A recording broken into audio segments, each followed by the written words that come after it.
नमस्कार, स्वदेश न्यूज की खास पेशकश मध्यकाल देख रहे हैं आप। बहुत स्वागत है आपका। मैं हूं आपके साथ ऋषभ राय। कहते हैं यदि किसी देश या प्रदेश का विकास देखना है तो गांव का विकास देख लीजिए। गांव में बिजली, सड़क, पानी, स्वास्थ्य, शिक्षा जैसी मूलभूत सुविधाएं जिनसे विकास का खाका तैयार होता है। यदि किसी प्रदेश या देश का विकास भी गांव के विकास पर निर्भर होता है।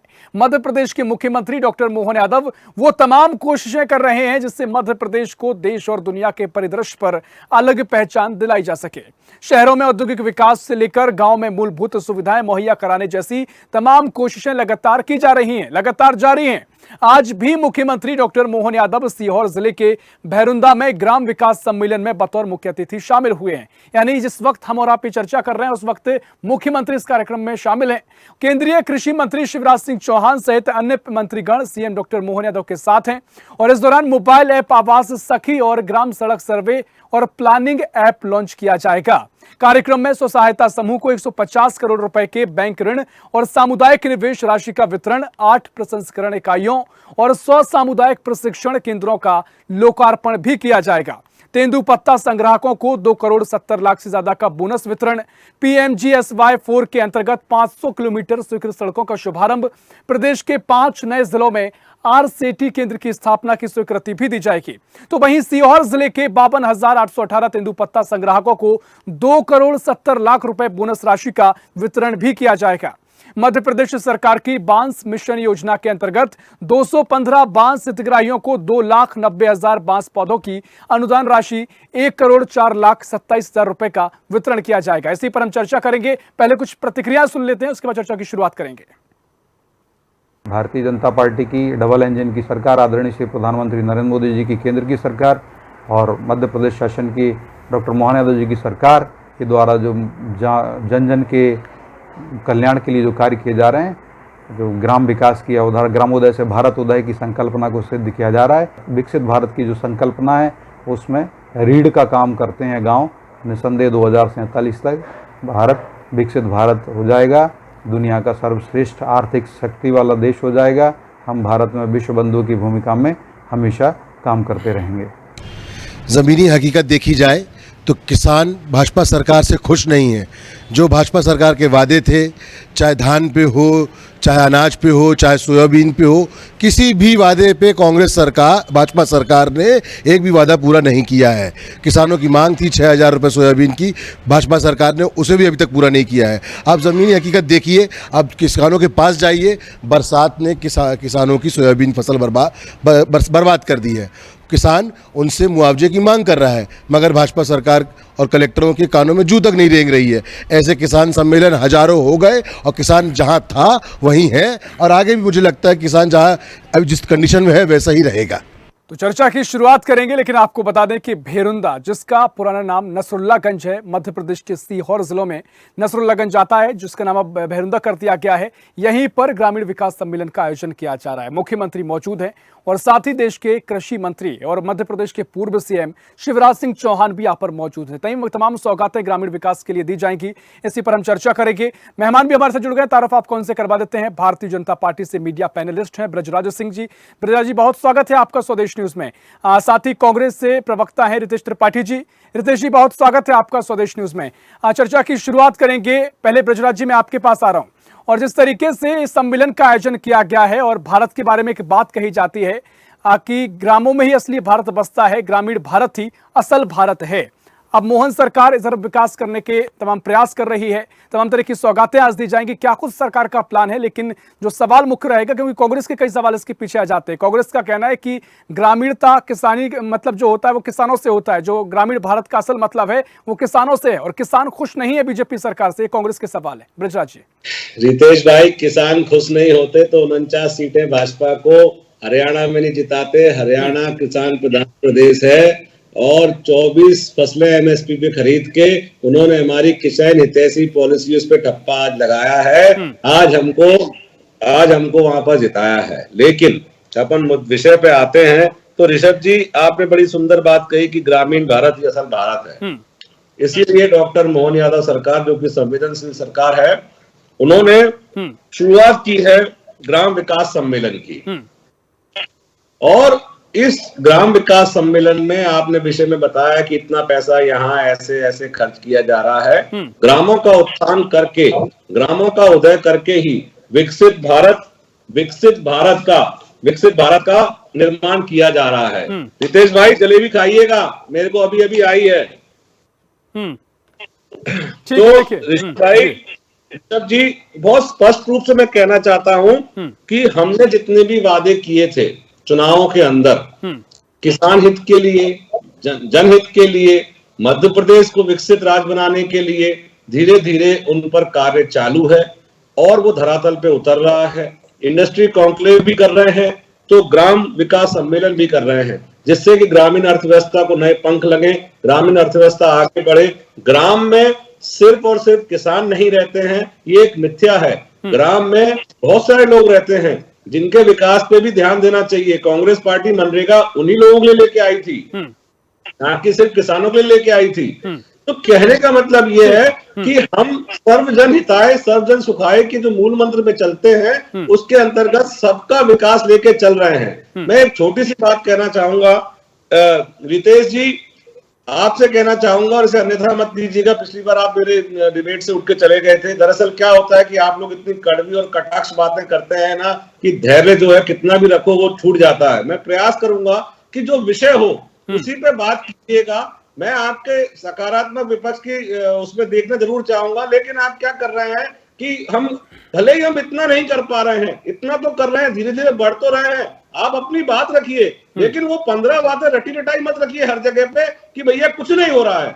ऐसा मत करिए। अगर कुछ नहीं हो रहा है तो जो जनता हमको आशीर्वाद दे रही है, जो आज हम हरियाणा में, ठीक है प्रसाद जी, मैं समझ गया आपकी बात को। आप एक सार्थक चर्चा के इस बार मूड में हैं और मुझे लगता है कि रितेश जी भी काफी सार्थक चर्चा करते हैं, वो बिल्कुल प्रतिक्रिया उस तरीके से देंगे।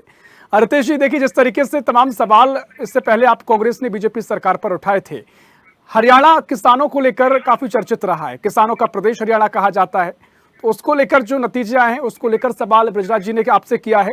और मध्य प्रदेश में जो मोहन सरकार ग्रामीण भारत के लिए, ग्रामीण विकास के लिए जो कदम बढ़ा रही है, उसको लेकर आपका क्या कहना है रितेश जी? देखिए ऋषभ जी, आपके चैनल के सभी दर्शकों को मैं नमस्कार करता हूं जी। और मैं हमारे प्रिय भाई साहब को बताना चाहता हूं, भारतीय जनता पार्टी के काबिल प्रवक्ता हैं, कि अभी आप हरियाणा में चुनाव जीते नहीं हैं। अभी सिर्फ उसके जो है तो रुझान आ रहे हैं, नंबर 1। नंबर 2, आपने कहा कि इधर उधर की बातें मत करिए। मैं एक पॉइंट में ही बात खत्म कर देता हूं। आप जवाब दे दीजिए, गोल मोल मत करिएगा। 2700 रुपए गेहूं का दे दीजिए और धान का दे दीजिए 3100 और सोयाबीन का दे दीजिए 6000। ये आपका ही घोषणा पत्र 2023 का, एक साल पुराना घोषणा पत्र कह रहा है। तो यदि आप इतना ही कर दे तो मैं मान लूंगा कि अब डिबेट का कोई मतलब ही न रह जाए। बृजराज सिंह जी, मेरा आपसे हाथ जोड़ के मध्य प्रदेश के लाखों लाख लोगों की तरफ से अनुरोध है, मैं आपसे हाथ जोड़ता हूँ आपकी पार्टी से, आप इतना कर दीजिए। बाकी तेल लेने गया गुजरात, हरियाणा, पंजाब, मध्य प्रदेश की बात करिए, हिम्मत है कर देने की। और बहनों को जो आपने 3000 का कमिटमेंट किया था चुनाव के बाद हम कर देंगे, वो भी कर दीजिए। मध्य प्रदेश को इन्होंने कर्ज का प्रदेश बना डाला है, घोटाला प्रदेश बना डाला है। डीएपी यूरिया से कीमतें बढ़ा दी और उसकी जो क्वांटिटी थी वो कम कर दी हर किसान की। सब्जी लिख लीजिए डायरी में, अगर मैं गलत बता रहा हूं तो। मध्य प्रदेश में हर किसान की दैनिक आय 27 रुपए है, ऑन रिकॉर्ड कर रहा हूं मैं। आप लिख लीजिए और मेरे को नोटिस भेजिए, मैं गलत बोल रहा हूं। ठीक है, बृजराज जी कुछ कहना चाह रहे हैं, ठीक है। ठीक है। और दूसरी बात, मध्य प्रदेश में प्रति हेक्टेयर 25,000 रुपए का जो बढ़ गया है, ठीक है, खेती का, तो ये सरकार ने करके दिया है। ठीक है, आपने जो दो मुख्य बातें कही, ठीक है बृजराज जी, वो ये कह रहे हैं कि जो फसलों के दाम है उस पर पहले प्रतिक्रिया दे दीजिए, उसके बाद वो चर्चा आगे करते हैं। चुप तो हो जाए। मैं अभी उन्होंने शुरुआत बड़ी अच्छी की कि एक ही चीज का जवाब दे दें, मैं धन्यवाद दूंगा और ये कहूंगा वो कहूंगा, लेकिन उसके बाद वो कंप्लीट करके लाडली बहना पे आ गए। उसके बाद वो किसानों को कर्जे पे आने लगे, प्रदेश से कर्जा बना दिया। अब ये क्या होता है, सार्थक चर्चा नहीं है, ये प्रोपेगेंडा है। ठीक है रितेश जी, हम एक एक करके आते हैं। ब्रजराज जी, आप अपनी बात रखिए, फिर हम चर्चा को आगे बढ़ाते हैं। हर बार मुझे कर्जे की बात करनी है, हर बार मुझे 3,000 की बात करनी है, हर बार मुझे बोरे की बात करनी है, हर बार मुझे 6,000 रुपए सोयाबीन की बात करनी है, हर बार मुझे धान की बात करनी है। 15 बातें लगातार रिपीट करते हैं। मैं आपके चैनल के थ्रू कहना चाहता हूँ, विजय त्रिपाठी जी से इनकी जो रितेश जी ठीक है, थोड़ा धैर्यपूर्वक हम चर्चा कर लेते हैं।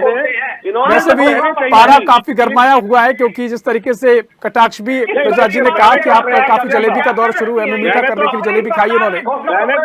एक एक करके हम चर्चा करते हैं। ब्रजराज जी झूठ बोलने की।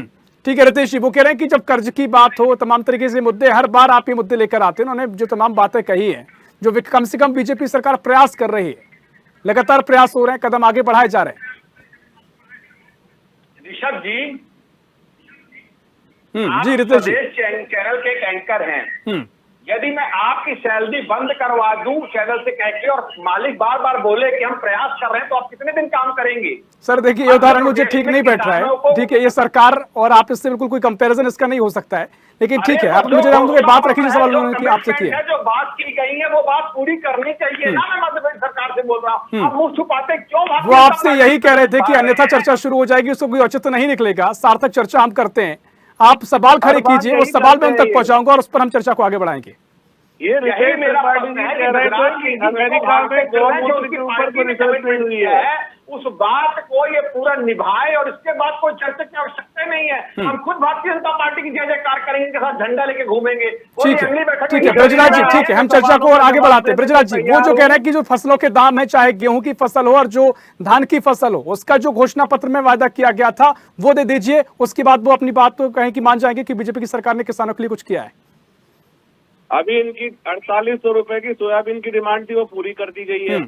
अरे हमारी कोई डिमांड नहीं थी। क्या है इंसान है, इनको कुछ भी आइडिया नहीं है। सुन लीजिए रितेश जी, सुन लीजिए, वो आपकी बात सुन रहे थे, मैं आपकी बात सुन रहा था। एक एक करके आते हैं, ठीक है। इनको कोई तो बताए सच्चाई। रितेश जी सुन लीजिए, चर्चा को सुन लीजिए, हम आते हैं आपके पास। या तो 1 घंटे ट्यूशन लेके आए, यहाँ पर चैनल में बैठ के कुछ भी उलझुल बातें करते हैं। कांग्रेस ने और मध्य प्रदेश के किसानों ने शुरू से इस बात को रखा है कि सोयाबीन में कम से कम 6,000 रुपए एमएसपी होनी चाहिए। 4800 रुपए लागत आयोग ने कीमत सिद्ध की, 4800 से ज्यादा तो कीमत सोयाबीन को पैदा करने में आती है। रितेश जी, मैं आपसे वही कह रहा हूँ, आप भी शुरुआत में यही कह रहे थे कि सार्थकता की ओर हम बढ़ते हैं। किस बात का पारा आप गरमा रहे हैं, क्यों इस तरह की चर्चा को हम अन्यथा करें? आप जी ब्रजराज जी, वो तमाम जो सवाल खड़े कर रहे हैं उस पर प्रतिक्रिया आपको दीजिए। कौन से पारा गरमाने वाली बात हो गई? मैं तो बहुत सरल बात कह रहा हूँ सब्जी से, कौन सी पारा गरमाने वाली? ठीक है, बिल्कुल इस तरह से आप बात रखिए। ठीक है ब्रजराज जी। ऋषभ जी, मैं चाहता था कि एक एक करके बात हो। पिछली बार तो मैं भी अपना बिल्कुल ब्रजराज जी, मैं भी यही चाहता हूँ, जनता भी यही चाहती है, सभी यही चाहते हैं, क्योंकि सारांश तभी निकलता है। इनके प्रश्नों के उत्तर देने से पहले आपने जनता की बात की, तो मैं ये हाईलाइट करना चाहता हूँ कि ये इस तरह का व्यवहार क्यों करते हैं। क्या ठीक है ब्रजराज जी, मुझे लगता है कि वो जनता देख रही है, उस पर हम बाद में आएंगे। जो सवाल वो खड़े कर रहे हैं, मैं चाहूंगा वहां चर्चा शुरू की जाए। अब उनके सवाल 500 बार बेइज्जती कर दी इनकी। ठीक है रितेश जी, एक एक करके आते हैं। मैं चाहूंगा आप बीच में ना बोले, आपका सवाल मैंने वहां पहुंचा दिया है, क्योंकि हमारी जो चर्चा है वो इन सवालों के इर्द गिर्द भी नहीं घूम रही है। हम सिर्फ एक दूसरे पर वार कर रहे हैं। ब्रजराज जी अपनी बात रखिए। इनका प्रोपोगंडा चलने दीजिए, इसी के लिए इनको भेजा जाता है। ठीक है, ठीक है। गेहूं और जी बिल्कुल, गेहूं और धान की फसल पर जो बात कह रहे हैं उस पर पहले आप प्रतिक्रिया दे दीजिए, उसके बाद मैं पर आता हूँ। आपने अपने उद्बोधन में कहा था कि सरकार जो है, और मैंने भी अपनी बात रखी थी कि घोषणा पत्र में जितनी भी चीजें लिखी हैं उनको धीरे धीरे करके प्रयास कर रहे हैं, और जो सरकार है उन्हीं को पूरा करने के लिए प्लानिंग करके आगे बढ़ रही है। पूरी की पूरी प्लानिंग है। अब कोई अलादीन का चिराग नहीं है कि जो कह दिया तो वो इसी महीने करना है या अगले महीने करना है, पर सरकार की मंशा, सरकार की नीयत बहुत क्लियर है कि हमने जो वादे किए हैं, हम 2014 से केंद्र में और प्रदेश में हम वही घोषणा पत्र बनाते हैं जिनको कि हम पूरा कर सके, उसी को लेके जाते हैं। और जनता का विश्वास जो हमारे ऊपर है वो इस बात के थप्पा लगाता है कि हाँ, हम अपने वादे पूरे करते हैं। एक आध वादा जो इन्होंने कहा, धान वाला इशू है, मैं नोट करता हूँ, अगली डिबेट में मैं आपको बताऊंगा सरकार कहाँ तक पहुंची और कब से वो धान की कीमतें देने तैयार कर देगी। ठीक है रितेश जी, देखिए सरकार का भी गर्भकाल ही संपन्न हुआ है और तमाम तरीके से सरकार जो प्रयास कर रही है, अगर आज का आप कार्यक्रम देखेंगे तो ये कार्यक्रम हो रहा है, यानी विकास को सौगात दी जा रही है, तमाम तरीके से प्रयास आगे बढ़ाए जा रहे हैं, किसानों के लिए तमाम योजनाओं का जिक्र किया जा रहा है और जिस तरीके से उनको लाभ की योजना की बात कही गई है, तो आपके सवाल जरूर हो सकते हैं, लेकिन सरकार के 5 साल पूरे होने दीजिए, फिर घोषणा पत्र का आकलन करना उचित होगा। यही हम कह रहे हैं सर। रितेश जी चले गए। ऋषभ जी, सरकार उस घोषणा पत्र में, ये आपकी बात से मैं कतई वो तर्क नहीं रखता हूँ कि 5 साल पूरे के होने के बाद घोषणा पत्र, 5 साल पूरा होने के बाद तो दूसरी सरकार का टेन्योर आ जाता है। नहीं सर, लेकिन कितना काम हुआ है, किस गति से काम हो रहा है, ऐसा तो नहीं कि शून्य मामला पड़ा हो, चीजें हो रही है। अब आपसे ऋषभ जी मेरी बात पूरी होने दीजिए। जी बिल्कुल, मीडिया बोल देंगे ऋषभ जी ये। जब कांग्रेस की सरकार बनी थी तो हमने ये बात कही थी कि हम पहले दिन से ही किसानों का कर्जा माफ करेंगे। आज ये पानी पी पी कर गाली देते हैं, भले कि इनके खुद के मंत्री कमल पटेल का कर्जा कांग्रेस में माफ हुआ है, इसके बावजूद तो 15 लाख के लिए गाली आप देते कहते हैं। तो मैं इनसे पूछना चाहता हूं, जब इनकी सरकार हुए 1 साल से ज्यादा का समय बीतने वाला है, तो आखिर ऐसी क्या मजबूरी है कि किसानों को इन्होंने, अन्नदाताओं को साथ इन्होंने दोगला रवैया अपना रखा है और आज भी अन्नदाता दर की ठोकरें खा रहा है। और काबिल तबकों को ये भी नहीं मालूम है भारतीय जनता पार्टी के कि कांग्रेस और मध्य प्रदेश के किसानों ने हमेशा 6,000 रुपए एमएसपी की सोयाबीन की बात की है। कभी भी कांग्रेस ने 4800 की बात नहीं की है। इनके खुद के मैनिफेस्टो में 6,000 की बात कही गई है। इसको पढ़ के एक बार देख लें यहाँ से जाने के बाद, शायद इनके काफी चीजें क्लियर हो जाएंगी इनके दिमाग में। लेकिन रितेश जी ठीक है, आप बहुत अच्छे मुद्दे उठाते हैं, लेकिन सवाल मेरा ये कि किसान आपकी बात सुनते क्यों नहीं है? ये कहाँ कमी कांग्रेस की रह जाती है?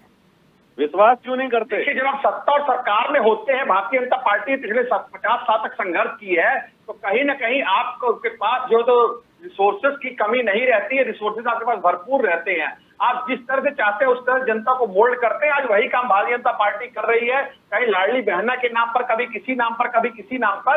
तो ठीक है, चुनाव जीतना दूसरी बात हो सकती है, पर जनता आपको नैतिकता का अधिकार नहीं देती। चुनाव देश में, हमारे देश में कई सारे ऐसे डकैत अपराधी रहे हैं जो चुनाव जीतकर संसद में और विधानसभाओं में पहुंचे हैं, पर नैतिकता बहुत। ठीक है ब्रजराज जी बताइए, चुनाव जीतना एक अलग बात हो सकती है, लेकिन किसान तो खुश नहीं है, कांग्रेस से मानने को तैयार नहीं, किसानों के लिए कुछ हो रहा है, ग्रामीण भारत के लिए कुछ हो रहा है। ऋषभ राय जी, 20 साल से इस प्रदेश में हमारी सरकार है और 25 साल पूरे करने जा रही है। ये इस बात का सबूत है कि भारतीय जनता पार्टी की सरकारों पे मध्य प्रदेश की जनता को कितना भरोसा है। जब दिग्विजय सिंह जी 2003 में हमको सरकार देके गए थे, वहां से आज हम कहाँ पहुंचे हैं, ये आंकड़े भी बताते हैं। कहो तो पढ़ के सुना दूं। इस प्रदेश का विकास बताता है। और अगर किसान सुखी नहीं है इस प्रदेश का, तो मध्य प्रदेश पूरे देश में नंबर 1 कृषि में कैसे हो सकता है, कैसे आय बढ़ सकती है? मन में नंबर 1 है, क्या बोल रहे हैं? ठीक है रितेश जी, आपने बात रखी है, बीजेपी की अपने तर्क हैं और आपके अपने तर्क हो सकते हैं, आप भी विपक्ष में होते हैं, आप पर भी सवाल खड़े किए जा सकते हैं। पार्टी के अंतर्गत हमें बातें नहीं करते, हम जनता के लिहाज से कहते हैं, वो ठीक है, वो आंकड़े पर हम चर्चा करेंगे। ये अच्छी बात जनता तक नहीं पहुंचने देना चाहते हैं, इसलिए टोकते हैं। ठीक है, इसलिए टोकता हूँ जब ये प्रोपोगंडा फैलाते हैं तो मैं बीच में बोलना शुरू कर देता हूँ, जिससे कि इनका प्रोपोगंडा कहीं और ना जाए। लेकिन अब रितेश त्रिपाठी जी, आपकी ये आज के चुनाव की हार, आपको स्ट्रेटेजी बदलनी पड़ेगी। अब डिबेट में अच्छे आंकड़ों के साथ सार्थक चर्चा करने आइए माननीय, नहीं तो आप जलेबी बन जाएंगे। अरे आपकी क्या हालत हो रही है जम्मू कश्मीर में, जरा झांक के देख लिए। जम्मू कश्मीर में ये चुप हो जाए। अगर इनमें सुनने की शक्ति हो तो मैं जम्मू कश्मीर में बता देता हूँ उनको। गंभीर डिबेट की अरे बात हो जाए तो मैं जम्मू कश्मीर की हालत बताना चाहूंगा इनको। ठीक है, चूंकि मामला ताजा और आपने पूछा है, ठीक है ब्रजराज जी, आता हूँ मैं आपके पास। रितेश जी देखिए, रितेश जी किसानों पर अगर सवाल होगा, नहीं जम्मू कश्मीर में बताता हूँ मैं आपको। 6 सीट पे आ गए हो आप, राष्ट्रीय पार्टी होके 6 सीट पे, हम 29 सीटों पे आ गए हैं, 29 सीटों पे। ठीक है रितेश जी, लेकिन क्या समस्या है? ठीक है ना, आप ही ने जलेबी का स्वाद चखा था अभी थोड़ी देर पहले, शुभकामनाएं दी थी। अब वो तंज कसरा में क्या है, तो स्वाभाविक तौर पर सियासी दलों का ही काम होता है। देखो, ये झूठ फैलाने से, जातिवादी करने से कुछ नहीं होगा। विकसित भारत की तरफ देश बढ़ रहा है। 15 करोड़ आदमी हमारे पढ़ने लग गए हैं राज सिंह जी को। अरे कोई दवाई दो भाई, अच्छी दवाई दो इनको। ठीक है रितेश जी, लेकिन देखिए अगर इतनी विस्तृत चर्चा इस पर आते हैं, एक विस्तृत रूप से अगर चर्चा को देखा जाए, देश भर के लिहाज से देखा जाए, तो हरियाणा की धरती को किसानों की धरती भी कहा जाता है। सबसे ज्यादा किसान यहाँ पर मिलेंगे, बड़े किसान मिलेंगे।